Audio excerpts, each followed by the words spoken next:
talk to you guys about something also. As I continuously get stronger in these movements, as my weighted pull numbers go up, as my bench press numbers go up, right? The main external load movements that I'm working on right now, right? Because I'm not doing any weighted dips, so it's bench pressing and weighted pull-ups. As those numbers go up, and I'm getting stronger in those movements,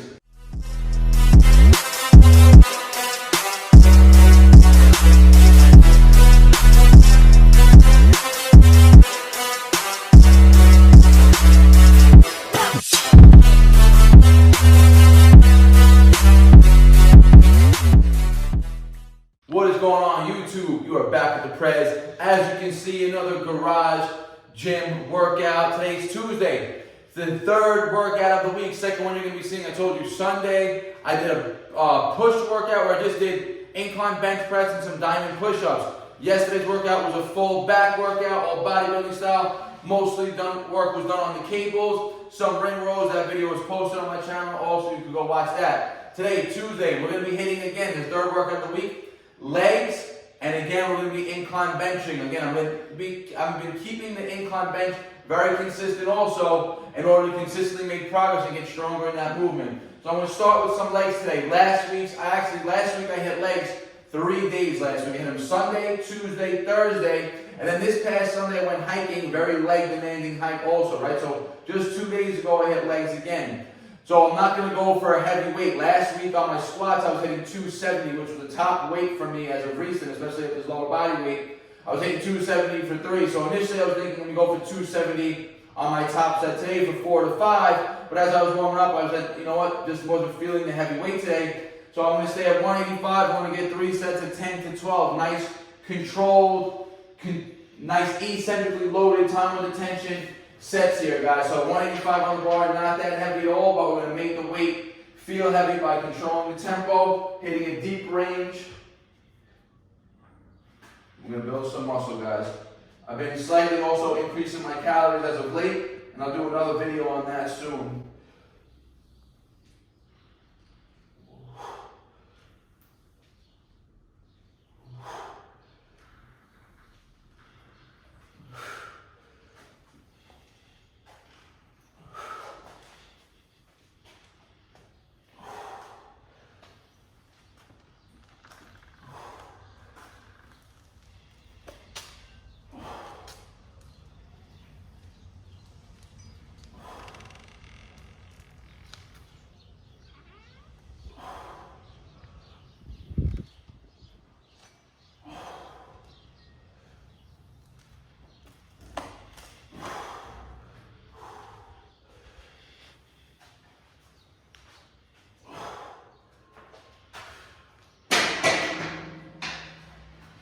Nice, 12 reps on that first set. You can hear the heart rate is up. Very demanding on the lungs. The higher rep squat sets are going to elevate the heart rate just as much as if you did a heavy squat set for like doing a set of 3. A hard set of 3, you're going to be exasperated just like this as doing lighter weight for more reps, right? So don't think high rep squats are the only way you're going to get that heart rate up, right? Heavy weight, low rep where you're really stressing to get those reps out, it's going to give you that same effect. 2 3-minute breaks here, 2 more sets. Let's go, guys. Second set, 3-minute break right there. Let's go.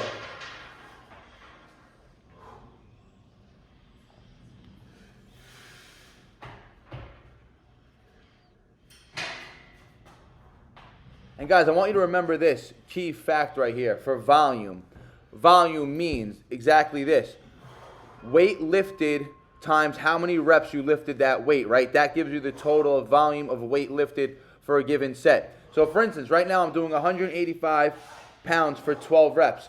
Some might think, oh, that's less intensity or that's less demanding on the legs than if I would have hit 270 pounds for 5 reps. Well, 185 pounds for 12 reps gives a total volume of around 2,220 pounds lifted totally per set. And if I would have hit 270 for sets of 5, 270 for sets of 5 gives a total volume of around 1,350.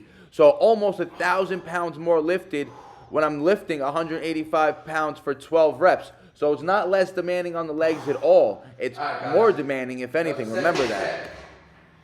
Now remember, I've said this many times in the past, right? When the goal is muscle building. And you're working for those hypertrophy rep range, right? Falling in an 8 to, let's just say, 25 rep range, right?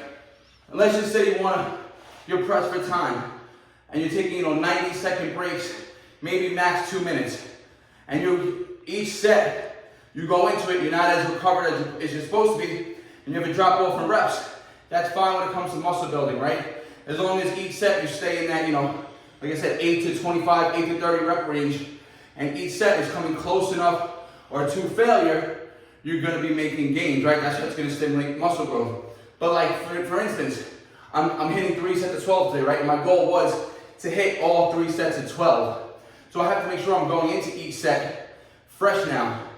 And you can hear how exasperated I am after the set, right? So after the first set, going to the second set, it's gonna be a 3-minute break. And that 12 on the second set was a little bit harder than it was in the first set, which is natural, right? If I was like shorter breaks, I may not have caught the 12. So now going to the third set, I'll probably take a 5-minute break right now, fully recover, so I make sure I hit the 12. Is it gonna have any difference if I take 5-minute break and hit the 12 and take a 2.5-minute break and hit a harder 12? Not much, right? The harder 12 might actually be too hard and too fatiguing on the body that sends me back and sets back my recovery.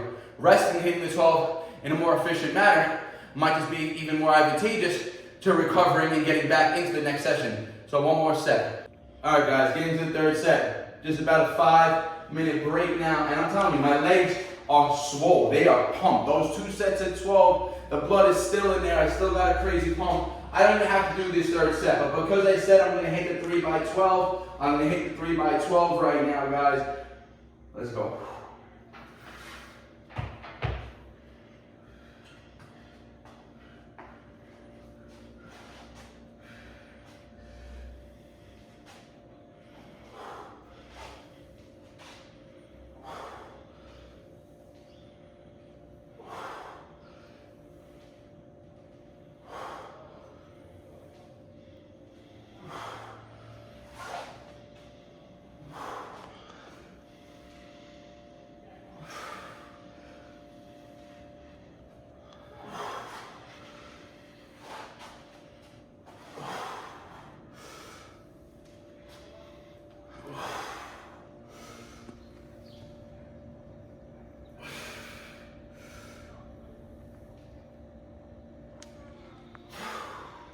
And there you go, guys.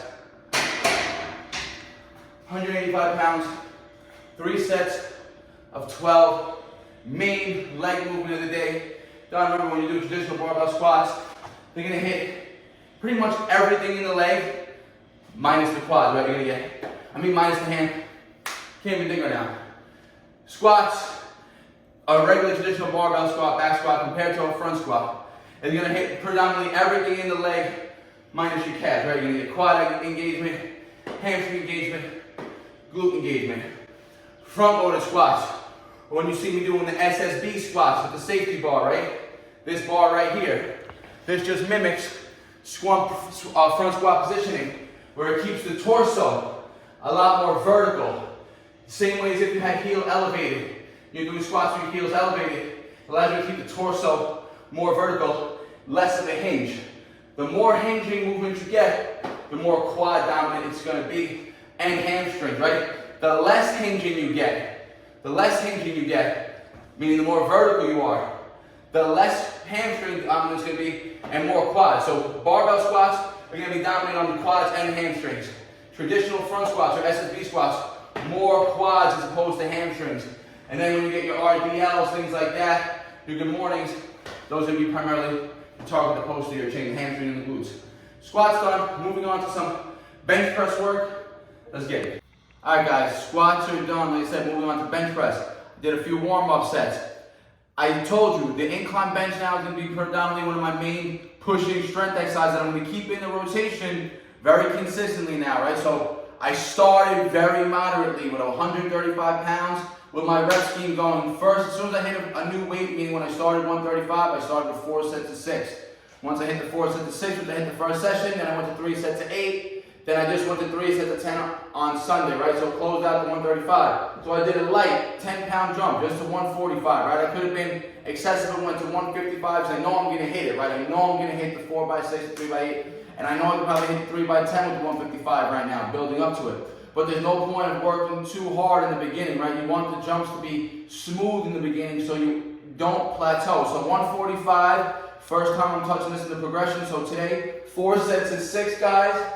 Set 1, let's go.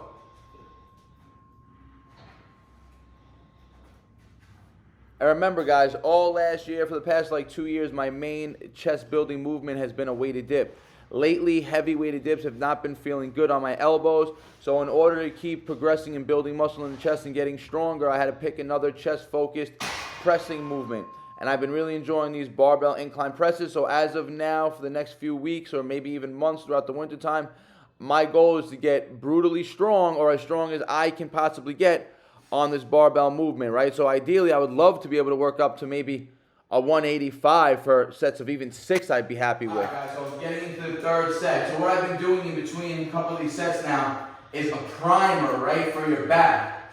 Remember, your back is your shelf when you're benching, right? It's your support system. That's what's keeping you in contact with the bench. So having a more stable upper back is going to just support your benching, right? So I've been doing a few sets of these cable rear delt flies just to pump some blood into the upper back before I get into my set, again, to make my shelf or my stability on the bench just more stable.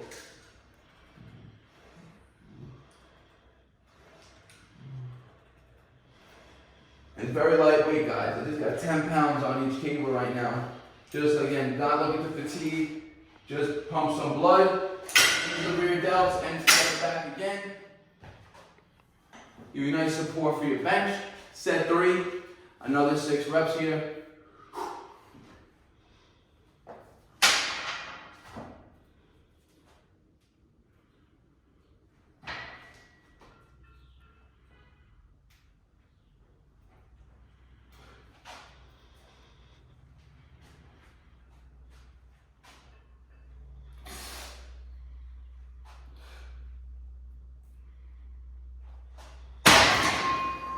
Three sets of 6 done. 1 more to go. Let's get it. All right, guys, getting to the 4th set of bench. But I told you I've been doing that priming exercise with the cables. Now, if you guys don't have access to cables, you can do this same exact motion, same benefit with rings. If you don't have rings, it can also be done with bands, right? You can set bands up on an attachment, and then just hit those rear delt flies. But if you got rings, guys, you don't want to make them hard. Like I said, remember, the lower you go, the harder it's going to be. So we want to keep these easy. We're looking for just some blood flow to the back. The posterior chain, set up like this, fly out. 1, 2, 3.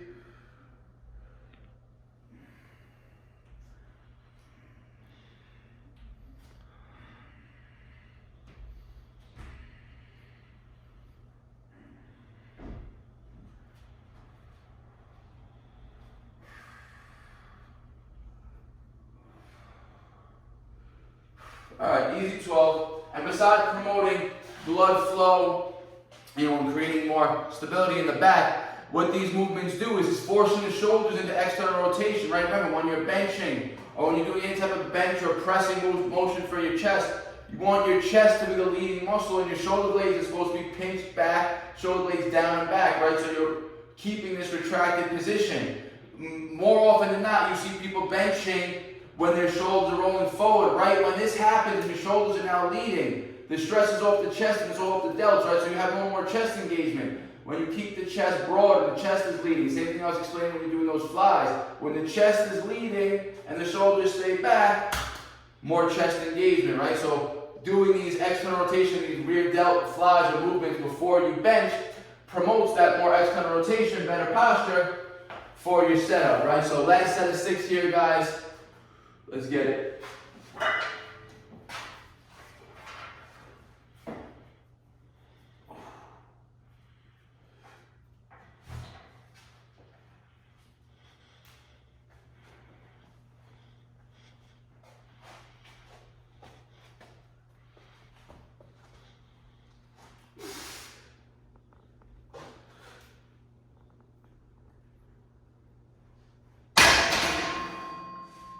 You can see each set, the 6th rep, got a little bit slower and slower, right?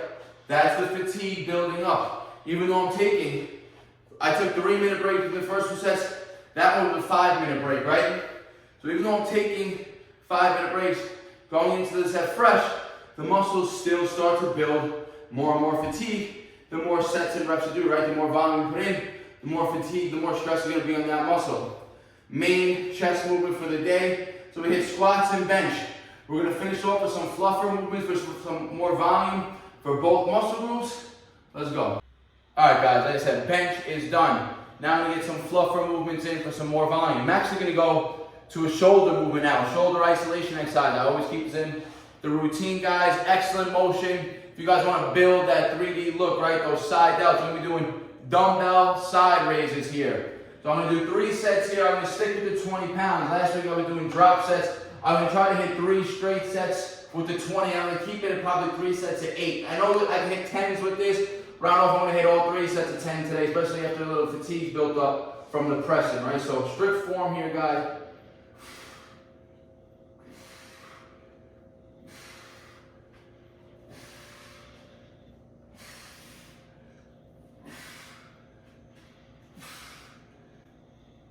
A perfect number. And let me talk to you guys about something also.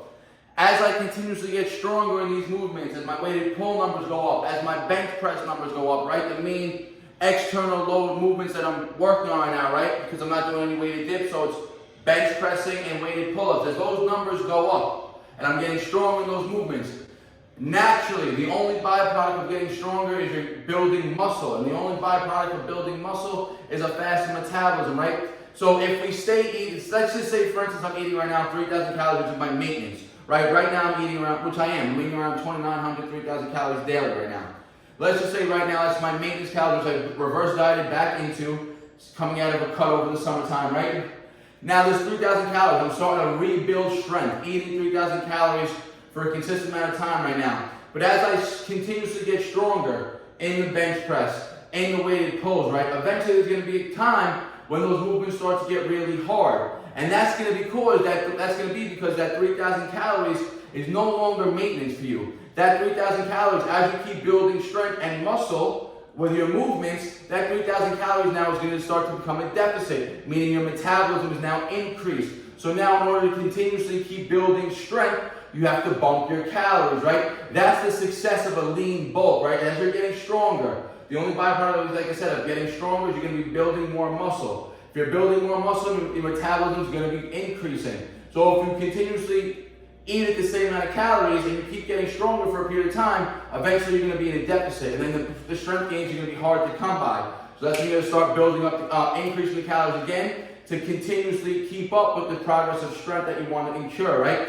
So as long as you're progressing in strength and increasing calories accordingly, you should minimize fat gain, and that's how you're going to be able to put on the most amount of muscle possible. Me, last winter, as I was bulking, I probably went a little bit too much in terms of increasing my calories, right, as opposed to and the rate of my strength was increasing. Because I got up to eating like 3,800 calories, but I also got my body fat levels pretty damn high also, right? You don't want to be gaining more than, I would say, max 4 pounds a month. And that's if you're coming out of an extremely lean state of body, right?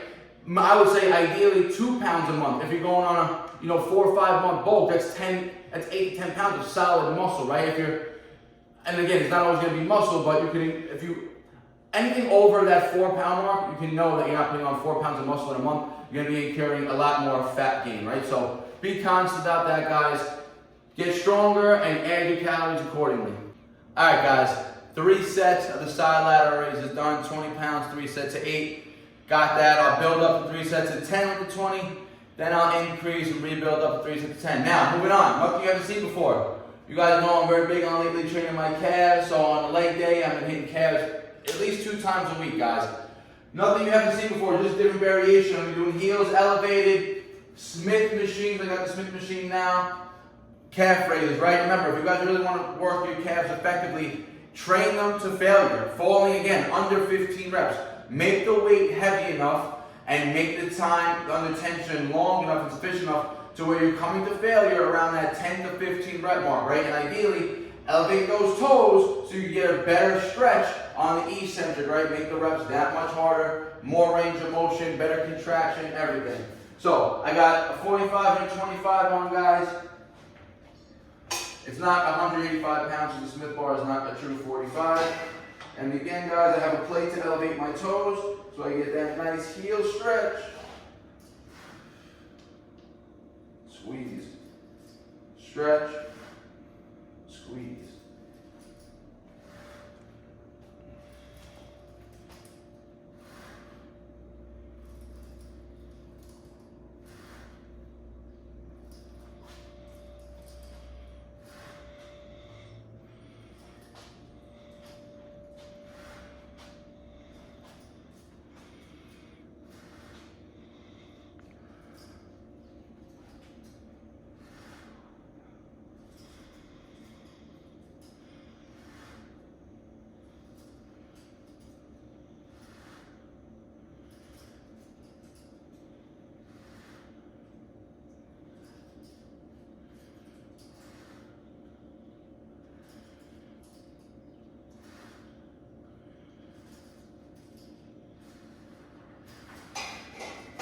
Insane burn right there, 15 reps.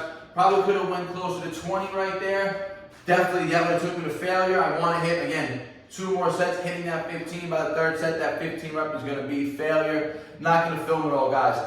So very simple, upper, lower, chest and leg focus session today. Some shoulder work involved as well. 4 exercises: squats, incline bench, side raises, calf raises. Nothing fancy, but very effective, high stimulus, gonna give your body, again, exactly what it needs to build muscle, build strength, and keep progressing.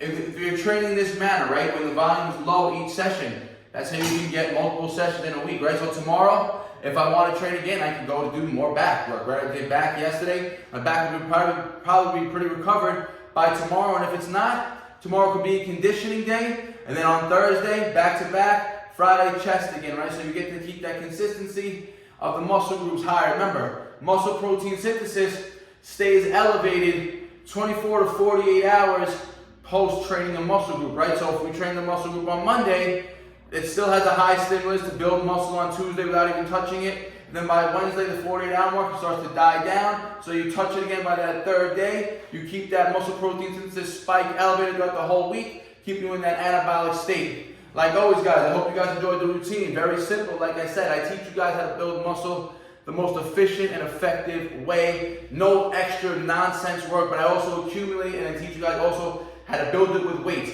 calisthenics, how to build your endurance, how to build your reps up, how to get strong. All these are different modalities of training, right? You could be one-track minded or you could be well-rounded, right? That's how everybody should look, to be more well-rounded.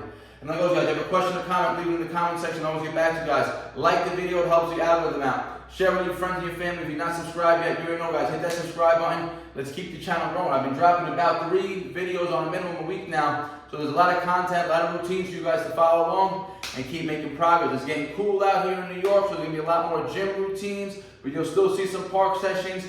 It's time to put that muscle mass back on and pop out in 2025. Bigger and better than we were in 2024. So like always, guys, if you have a question or comment, leave in the comment section. Like always, guys, peace out. I appreciate all the support. BARNATURALS. They all love to talk, you know they do that shit the most. Think you on my level, boy, but you ain't even close.